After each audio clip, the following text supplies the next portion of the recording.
Since Mortal Kombat has entered the NetherRealm Studios era, starting with Mortal Kombat 9, there has been one thing consistent across every game that the team has put out: guest characters, in either the base roster or released later on as downloadable extras after the game is released. A guest character is one that is not from the Mortal Kombat universe, either coming from a different game entirely or, in most cases, film or comics. Design-wise, the guest characters across the last 10 years have been wonderfully done, each game having a theme of sorts. Maybe that's intentional, maybe not, it's hard to say, but what I want to cover today is answering the question that some of you might have. How good were these characters compared to other members of each roster? Join me as we break down every guest character since MK9 all the way through to MK11. Note here that I will not be covering Injustice in this video. I want to cover Mortal Kombat only. Injustice is a story for another time. Once again, I'd like to thank the people over at Dashfight for sponsoring this episode.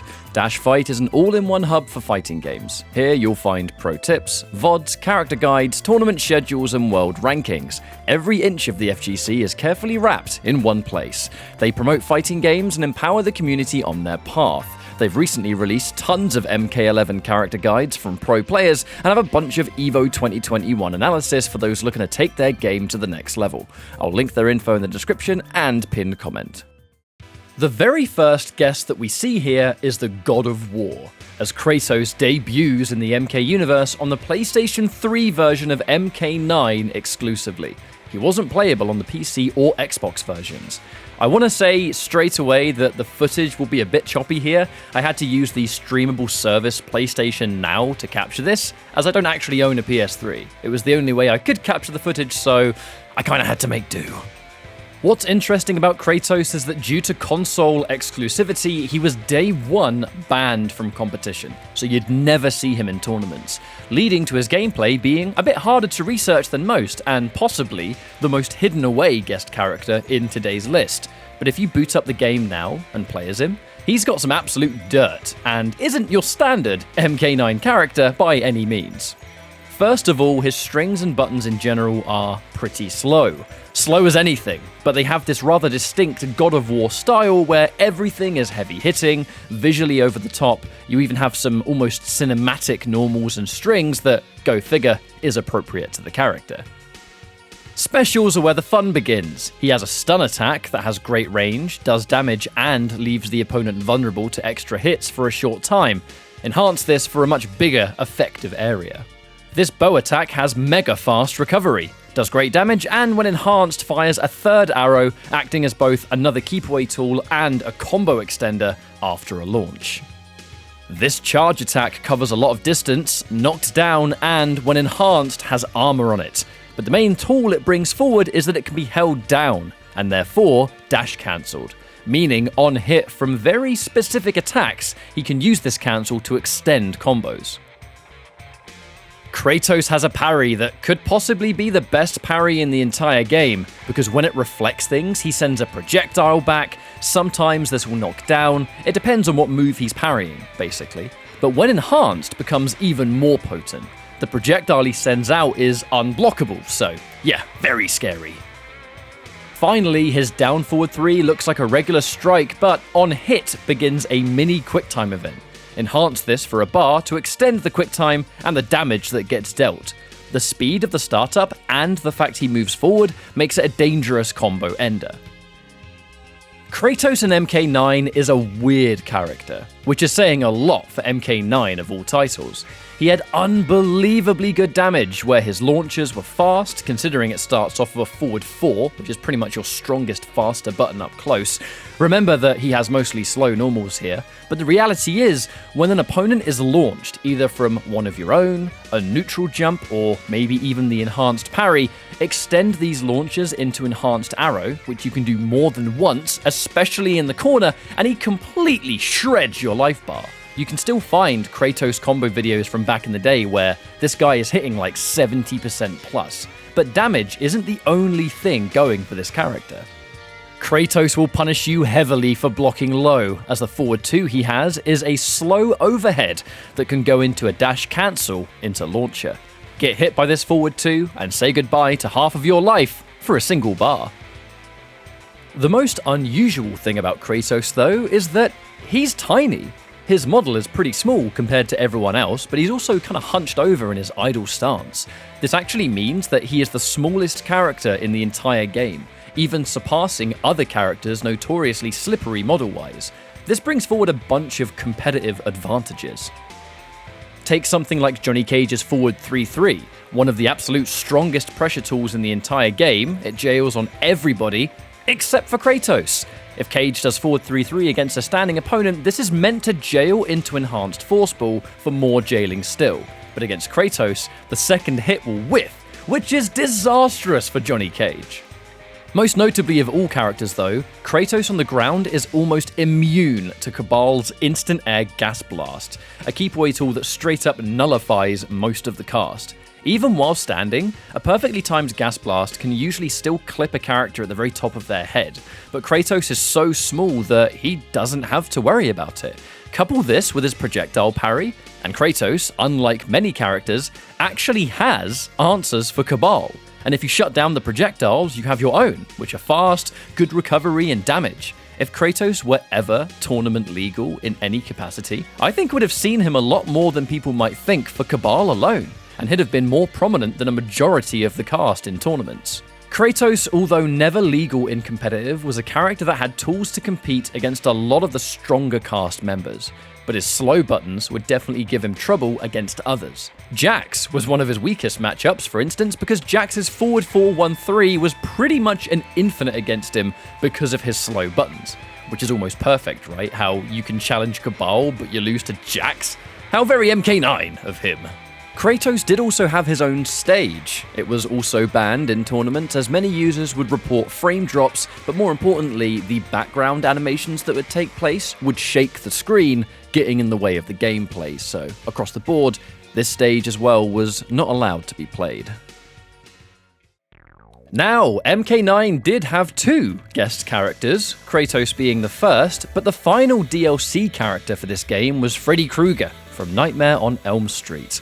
I'll be honest with you folks, I think he's my least favourite guest that's ever existed. Nothing mechanical or anything, I just think that the personality of Freddy as a character wasn't fully explored here, and he was just kind of this horror guy that threw gloves at you, which really was the gist of it.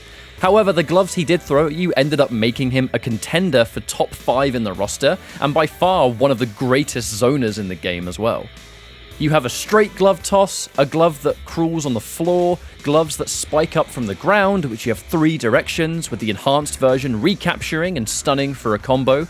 He has a teleport that goes forward and back, a stance that has different extenders, like a sweep or a launch, and then he has this weird green thing that is slow, but it acts as a great setup tool. Using all of these moves combined makes Freddy a really strong keep-away character, not just because of the projectiles, but because of the lightning-fast teleport as well. It's similar to how Smoke teleports away and throws smoke bombs constantly. Freddy does this too, but with different moves. Anytime you land anything, you can often go into claw stab and then eventually stun them into either zoning or a combo ender. But this is where Freddy goes beyond just keep away, because this guy could seriously mix as well. His back 2 is an overhead, and his back 3 is a low, both of which are unseeable, and his forward 4 is a fast mid-attack with confirmable extensions. The mix-up between back 3 and back 2 into claw stab or other moves gives him a true 50-50, which isn't something that a lot of the cast had access to. On block for a lot of strings, backwards teleport lets you escape into zoning again, not even mentioning knockdowns into a slow green ball, which keeps you stuck there to block the inevitable 50-50 once more. Although Freddy was not very interesting visually, animation-wise, cinematically, everything, really, mechanically he was a fantastic character, and to this day, it can be a bit of a toss-up between him or a few other characters that would take that number 5 spot in the top 5 list of MK9. Without question, is top 10. Mortal Kombat X is our next stop, and the theme of the guests here was definitely horror-inspired, as we saw the inclusion of Jason Voorhees, the Predator, Leatherface, and a xenomorph from Alien. Personally, my favourite group of guest characters, but in gameplay were just as impressive, with all 4 characters having their time in the spotlight in some way during the game's lifespan. In order of release, Jason comes first. He'd be played a bit here and there through the different patches, but arguably his most notable version is the final version. On his own, Jason is extremely simple, and even a beginner-friendly pick because of his strong buttons, strings, easy inputs for most of his moves. He's just not very complicated. As a base, you have command grabs, like so, a choke attack, which is a fast combo ender, an air grab, which is a fast anti-air, a clothesline when meter burn, getting armor. He's very much your standard brawler archetype, really. Not so much a grappler. However, the 3 variations change that utility a little bit. Slasher is the first to cover because it transforms most of his moveset into other things. The biggest things for most was the existence of an overhead low 50-50 between the launching forward 4-2 and the overhead forward 2 that could be special cancelled. Slasher was definitely more prominent in earlier patches, as the new back forward 3 special, which is now a shoulder charge instead of a clothesline, used to launch into down 1 in the corner, which meant that you had true, safe 50-50 launches when the opponent was cornered. The lack of recovery on this move also gave you nice kind of extenders, but all of this was taken out, which was a big hit to the variation. But it still functions with a large combo potential, launches everywhere, a great fast mid in back 1, the remaining mix-ups of forward 2 and forward 4, a mid projectile which on meter burn does 15%. It's just not the same level of insanity that it used to have. You can still find old videos of top slasher player Saltface from back in the day if you want to see the corner stuff that Jason had once upon a time. I should definitely mention that Jason universally has an armored state. This is something that allows him to absorb every hit for a short time. He still takes the damage, but while he's in this mode, after a set time, he will become vulnerable. Now, it doesn't get used every single match, but it's almost a prequel to Terminator, you could say. Relentless goes back to a simpler game plan, gaining a teleport, which recovers faster on meter burn, and a move that messes with the opponent's inputs, totally swapping them out. This doesn't actually randomize the inputs though, this was a common misconception. There's a group of set button layouts that the state will essentially pick between, so if you really knew this matchup, you could kind of adjust to it, but let's be serious, it's not your regular input, so it's probably going to mess you up. Finally, Relentless had a passive that means that the less health you have, the more damage you do. This can often be combo video only, when people spend all of their meter and they've only got 1% life left, but in a real match, this is still scary to deal with when everything he does is now more damaging, especially when you factor in things like command grabs of when he's weak, I'd rather not talk about. Finally, Unstoppable, which in the game's final patch was arguably the most useful in the meta. You gain 2 states. One increases damage output and will break all armor, and the other causes health and meter to regenerate. Meter burn both of these buffs to increase the potency, although the health buff will no longer gain meter when you do the meter burn version. He can actually activate both of these on top of each other, which is really scary. Speaking of scary though, this variation has the option to spend remaining meter after you lose all of your health to come back and fight some more, making Jason incredibly powerful in a close round when you're both weak, and now all of a sudden he's back and he has more health than you do. Jason in the final patch was considered very strong by a lot of players. Once the launching armor was gone from the meta, and most armor was a single hit, the fact that he could actually break armor in Unstoppable, coupled with the fact that he had tons of his own with meter burn specials, Jason almost broke the rules of the game and strong-armed his way into your defense. A very powerful character in current Mortal Kombat X. The Predator was released in Kombat Pack 1, and boy, this character was sick! Fan service everywhere, so many godlike moves, animations, references. This was everything that a Predator fan could possibly want. As a base, Predator has the Smart Disc, which tracks the opponent at the time it goes flying. Meter burn this to throw 2, and this move works great as a setup tool post-knockdown and when the opponent is airborne to keep them suspended there for more hits. Stealth is a semi-invisibility state straight from the movies. Regular version reduces chip, and meter burn will remove it entirely.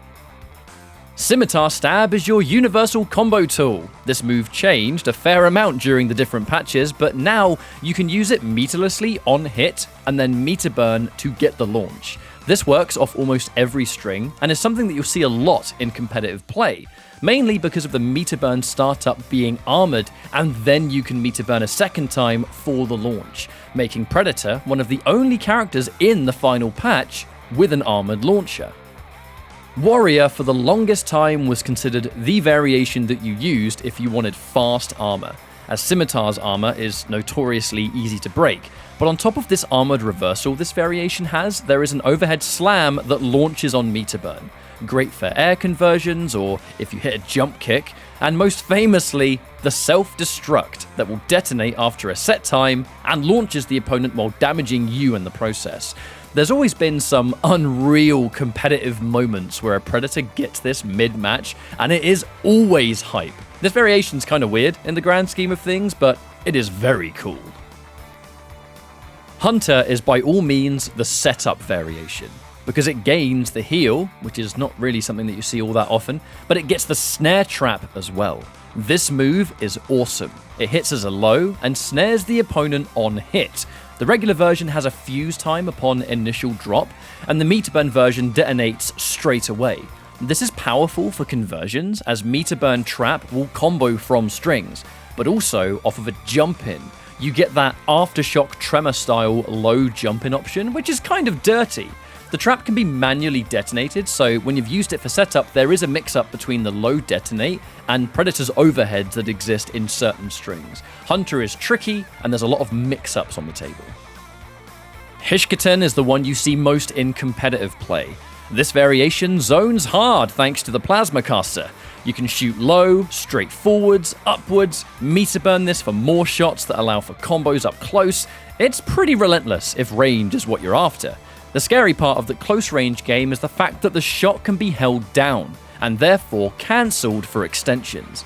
But the low shot at close range works hand in hand with strings that feature overheads for true 50-50 situations. It's not only great at range, but a complete blender with extensive combo potential. It is the versatility of this variation that has most Predator mains using it to this day. Predator is overall a very strong character in current Mortal Kombat X. And then entered Kombat Pack 2, which launched all 4 characters at the same time.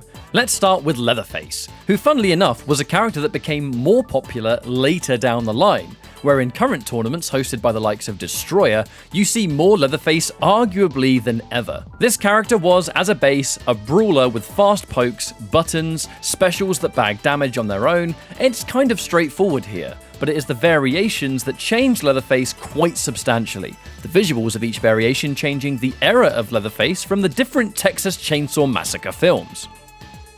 Killer is by far the most popular, as it has the Berserker stance. This stance has multiple enders, one being a fast run that can launch when meter burned, a slow unblockable that when meter burned does tons of damage, a flurry that is mega plus on hit.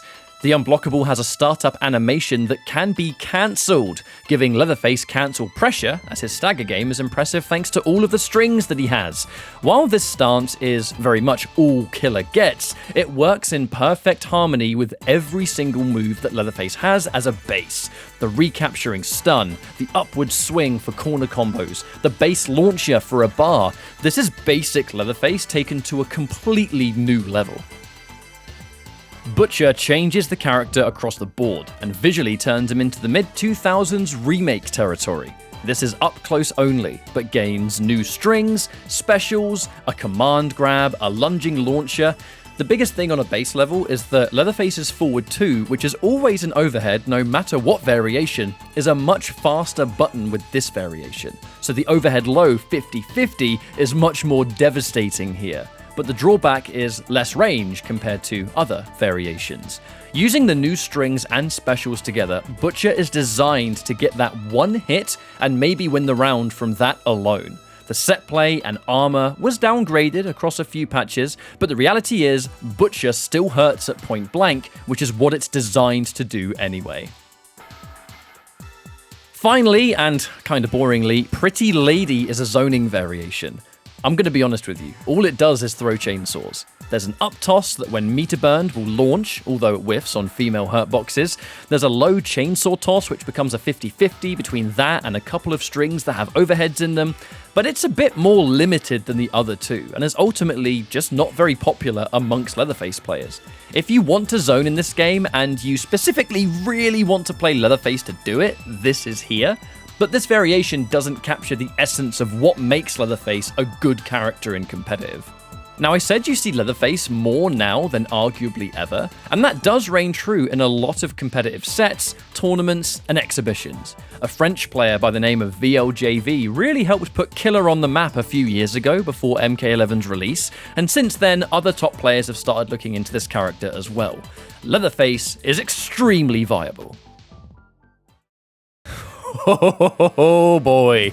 Now look, Alien isn't the most popular character now, in the final version of the game, but Alien spent most of Mortal Kombat X's prime as the main NRS title, as the absolute strongest character in the entire game. Now, Xenomorph got a bunch of nerfs and changes that makes the character not the total monster it once was, but Alien is still viable and capable of doing well. As a base, the moves are standard. Alien has some launchers, fast buttons like the forward 1 mid. Range is not an issue with this character. You have the back 3 versus forward 4 overhead low. Specials are stuff like this overhead slam, which launches on meter burn. It can be coupled in situations Alien can use a low attack to create a mix-up. The crawl is universal too, when meter burn that extends combos further and is a fantastic recapture.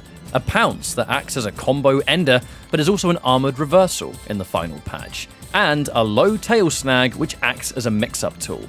There are many universal overhead low games at play through the specials and strings alone, but it's generally more costly than when it was when this character first existed. Variations change Alien a considerable amount, Acidic being the first that we'll cover because it still to this day does so much damage and is very easy to use. Down 4 and up 3 become different moves with this variation as the Acid Blood grants way more range. Down back 2 is an acid fling that works on the ground or in the air, with the meter burn throwing a little extra.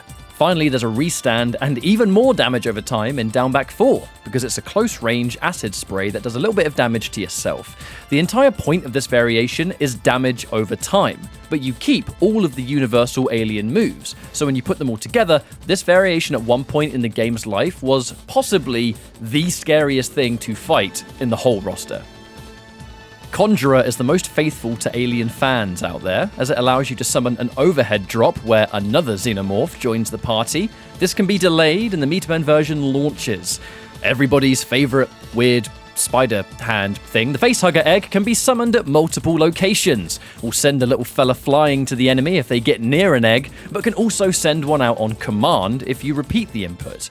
These two moves together give Conjurer some real setup potential, and the Conjurer players out there these days do a great job of combining their 50-50 mix with a facehugger to loop the pressure once more.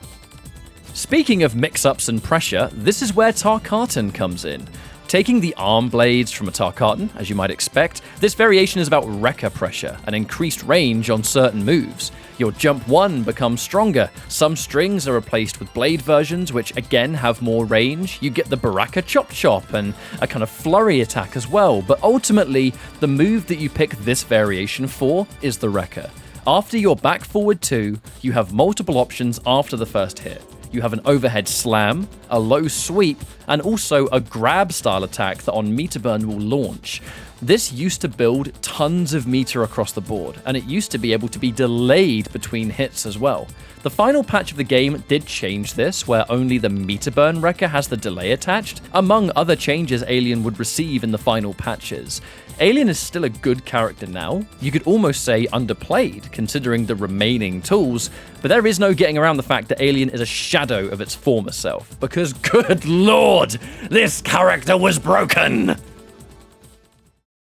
It's time to get really up to date as the final group of guest characters can be found in Mortal Kombat 11, a game that went from preset tournament variations only to, with the release of Ultimate, allowing custom variations for everyone. The guest characters benefited from these changes just as much as the regular MK characters. It's the Terminator first, and throughout the game's life, he's always been a bit up in the air over how good people think he is. He's the game's closest thing to a grappler, as the command grabs in all varieties excel his mix-up game to where he's a blender of constant guessing games, point blank, which is an uncommon strength to have in Mortal Kombat 11. The main buttons he sports are a decent mid that can be hit confirmed, but also an overhead forward 2 and a low. He has a true overhead low mix-up here, but the command grabs he has access to make it much more than a 50-50. When it comes to equipable moves, I'm going to list the moves that we see Terminator players using the most, because a lot of abilities in MK11 don't get used much in high-level play.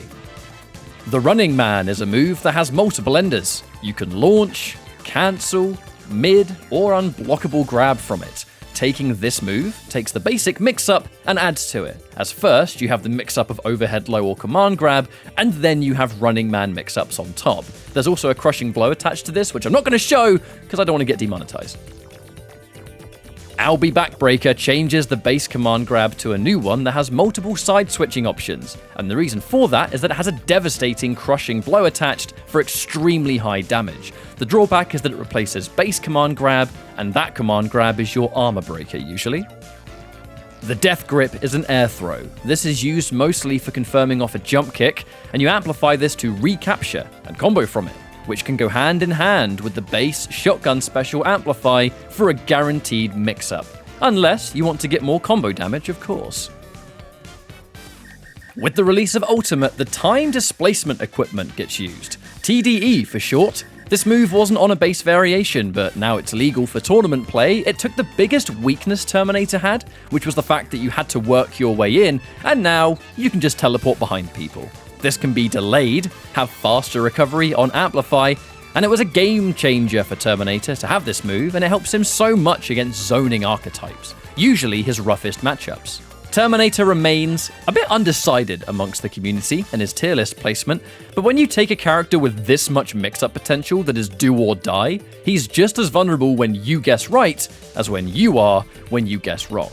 When he has a perfect round, he looks absolutely busted, but if you guess right every time and punish him, he looks like a struggle character. He's still a bit confusing to this day, but I like him. The Joker's inclusion into Mortal Kombat 11 had a lot of people theory crafting what the character would bring to the table. Would he be Legacy from Injustice? Would any of these moves pass over? The answer was no. Joker in Mortal Kombat is a very different character where everything has been redone. I may as well mention early that Joker is, and always has been, one of the most powerful characters in the entire game, regardless of version. Before we even start covering specials, his range is phenomenal, with arguably the best base buttons a character has. The reach, the startup speed, properties of these buttons are all incredible. He has it all: a fast confirmable mid, fast reaching highs, great low pokes, a great down 2, a frightening throw game as he's one of the only characters in the game that can dash cancel his fatal blow. Even more unique, he has a grab crushing blow attached to that cancel. Without even adding any extra moves, the Joker is already a powerful character.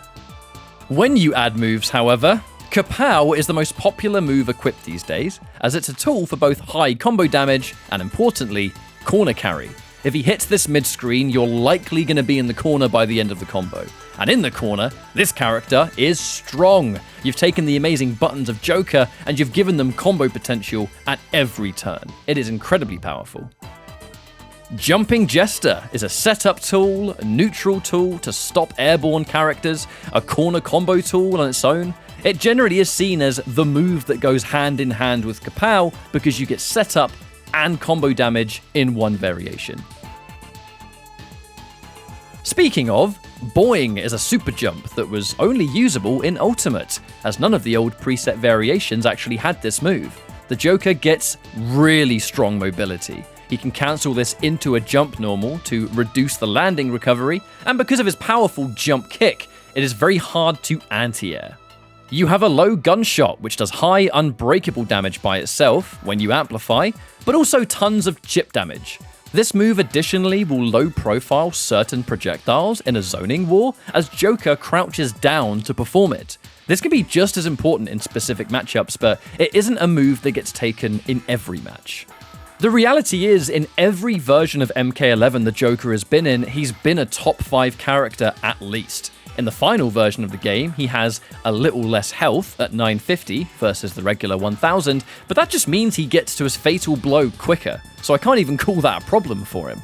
His moves work perfectly with the amazing fundamentals he brings forward, where this character is, without a doubt, one of the strongest MK11 characters of all time, and was used by Sonic Fox to win the very first MK11 World Championship.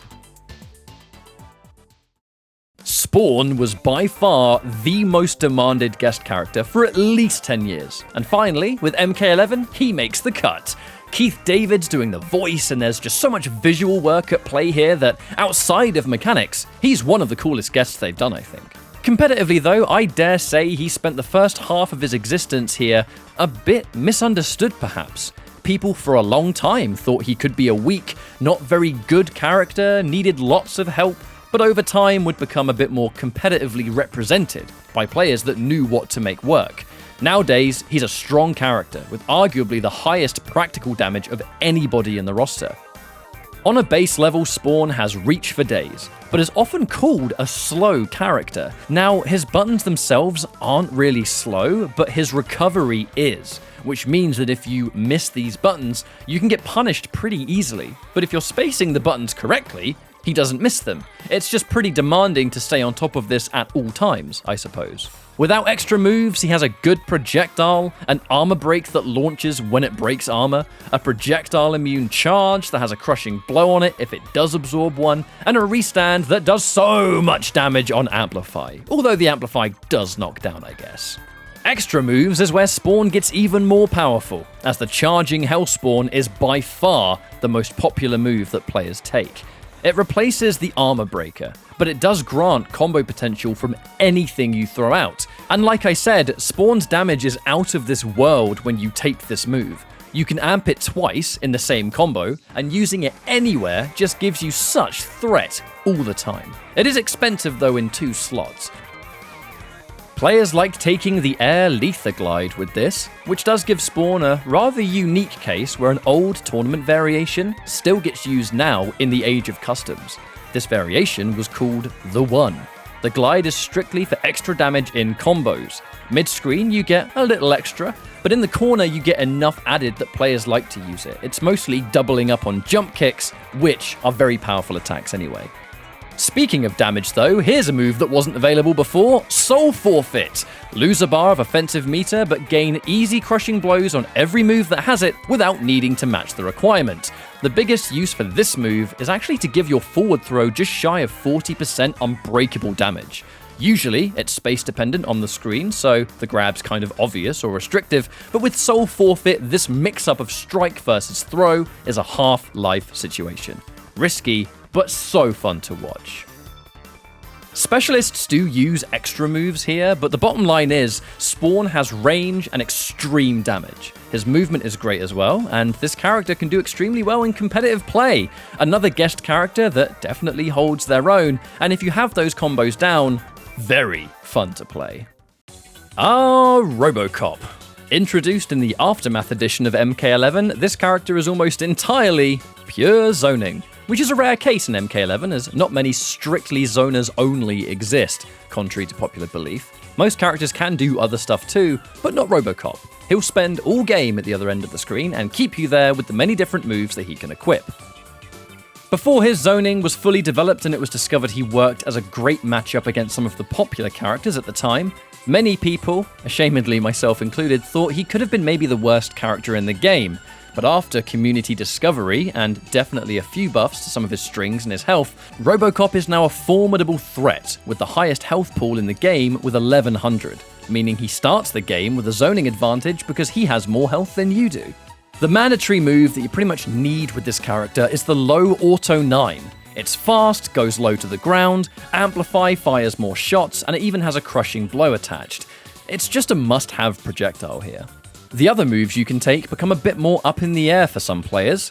They like the Spike Trap as it does damage over time and alters the enemy's movement. You can amplify this to hit some gas that is mega plus on hit, creating a strike throw mix-up. Some players like the air charge, as it is very hard to deal with as some characters, it's an armor break and has a crushing blow attached. Flamethrower has a super plus on hit system on Amplify that creates another strike throw mix-up, so if you hit your fast confirmable mid, this move keeps a pressure loop going on top of doing decent damage anyway. Robocop has a command grab that hits mid, and it lets him choose which side you end on. Believe it or not, this could actually be the best command grab in the game, as a mid command grab is a luxury that's rarely given. It does great damage, it's plus on hit for another mix-up in the corner, and he can, as I said, choose what side you end on. Anybody that's ever seen a Foxy Grandpa streaming Robocop will know what I'm talking about. Robocop has other moves as well, but all of it is focused on the ranged game, and using these moves in perfect harmony to be as frustrating as possible from the other side of the screen. Not everybody will be able to use Robocop to his fullest because you might not enjoy this style of play. Each to their own and all that. But what Robocop severely lacks in combo potential, he makes up for in sheer annoyance. And currently, as of this video being live, the final guest character in Mortal Kombat, John Rambo. Unfortunately, he's widely regarded as not very powerful. There are talented Rambo players out there, and we've even seen Rambo win a tournament thanks to the Coliseum Global, as Rothor won that entire event with Rambo all the way. But he did have to work very hard to do so. And it comes down to Rambo still not being very popular, and certainly not this explosive touch of death sequence, hit super hard nature that we might see from other characters. Rambo has to dedicate to chipping away at your life rather than taking it down in massive chunks. He has a variety of strings and normals, but honestly they generally fit into the brawler archetype, so there's no need to cover them in great detail. What does affect Rambo is how differently you can play him depending on the moves that you've equipped. Rambo can plant a claymore on the ground, which will hurt both the opponent and himself if you're too close. This isn't hugely popular, but it has been seen in competitive to work against characters that need to close in the space against him. It's just situational. The snare trap is an expensive 2-slot launcher, but this is where the bulk of damage Rambo would come from. It sets up for some unbreakable damage, as his dropkick attack will armor break and crushing blow if they try and break out, which creates a bit of a mind game over which combo ender he goes with. The issue here is that base Rambo is seen as a bit limited compared to other characters, so a 2-slot move just to get combos is an expensive undertaking for the character. The leopard crawl goes to the lowest of the low on the ground and has an unblockable grab attached, and a strike. This is usually in conjunction with the extended string ability, which has grabs attached to it too. And speaking of grabs, Foobar is a command grab which is important for establishing a base mix-up game. The current most successful Rambo player, Rothor, uses the leopard crawl, Foobar, and extended strings for the most part, although we have seen other moves used for specific matchups. Rambo is currently seen as lower mid-tier perhaps, at best. It just comes down to how hard he has to work versus everybody else on the roster. But MK11 is by far the most balanced Mortal Kombat to date, so no character in the entire game is truly unviable. And if you master an unorthodox character like Rambo, you can still win tournaments, as it has been proven. Look, I'm gonna be completely honest with all of you, this video took way longer to make than I thought because I straight up forgot just how many guest characters existed in Mortal Kombat alone. But you know what? I find it interesting that the only guest character in the history of Mortal Kombat you could even call a low tier is Rambo. Every other guest character for the past 10 years has been viable at the very least, but in most cases, extremely powerful, using their own moves without taking anything from other characters already established in Mortal Kombat to begin with. The competitive history of guest characters in Mortal Kombat tells us one thing: they are very good in the meta of whatever game they're a part of. Thank you all so much for watching. If you want to extend support, maybe consider supporting my Patreon for more content to come, and I'll see you next time. Take care.